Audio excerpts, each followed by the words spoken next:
You ready? I would like to call the hearing to order this morning, and certainly want to thank our witnesses for being with us. And after opening statements, of course, I'll be introducing each one of you, and we certainly look forward to your testimony. Today's hearing, we're going to be focusing on the role of a diverse source of fuel for electricity generation.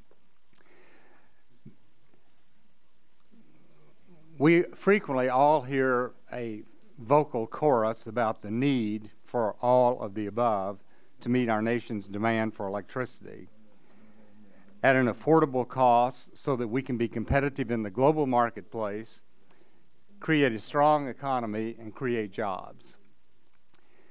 But I think it's also important we be realistic. And we know that there are people in the administration, that there are political leaders around the country, that there are national and international environmental groups, that there are nonprofit groups and others who really do have a desire to stop the use of fossil fuel in production of electricity. Just yesterday, for example, Mayor Michael Bloomberg of New York, and I didn't say this, but the article said that he was gleefully writing the obituary for coal.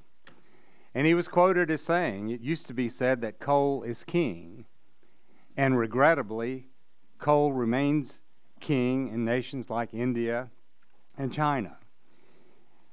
But then he went on to say, here in the United States, I'm happy to say that the king is dead. Coal is a dead man walking. Now, the mayor says that he supports natural gas, but he gives millions of dollars to groups that want to reduce the use of hydraulic fracturing. And of course, he made his money, and he can spend his money any way that he wants to.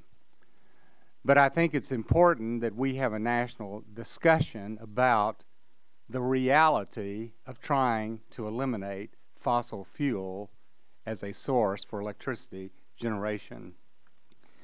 Robert Mann, the Sierra Club president, was quoted as saying, "Fossil fuels have no part in America's energy future. Coal, oil, and natural gas are poisoning us."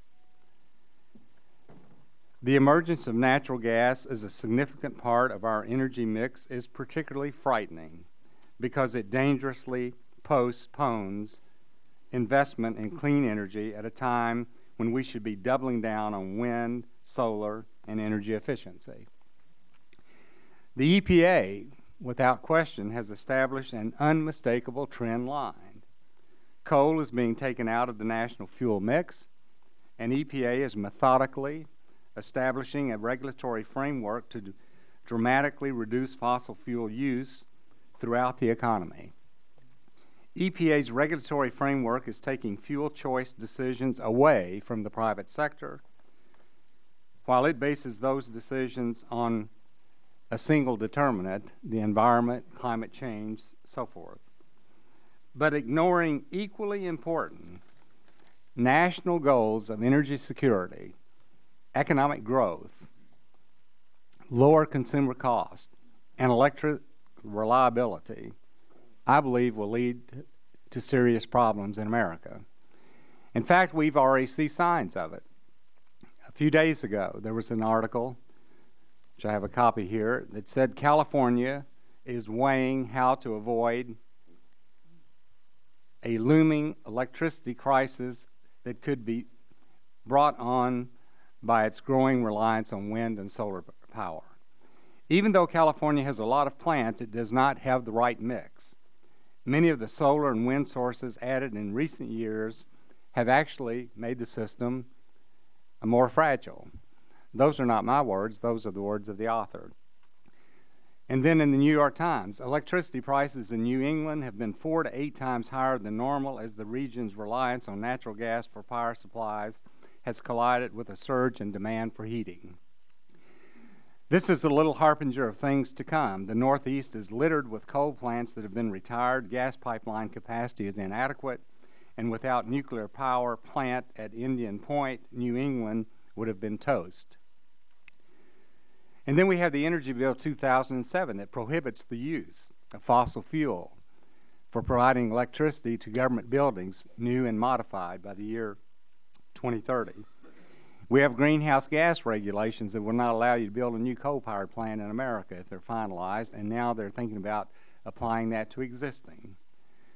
So I think this hearing is a great place to have an honest discussion about the reality of trying to meet the electrical needs of America without fossil fuels, nuclear power, and those fuels that provide our baseload needs. I, for one, believe we do need all the above. But I think that it's wrong that people in America and groups in America are trying to absolutely stop the use of fossil fuels. See, my time's expired. This time I recognize the gentleman from Illinois, Mr. Rush, for his opening statement.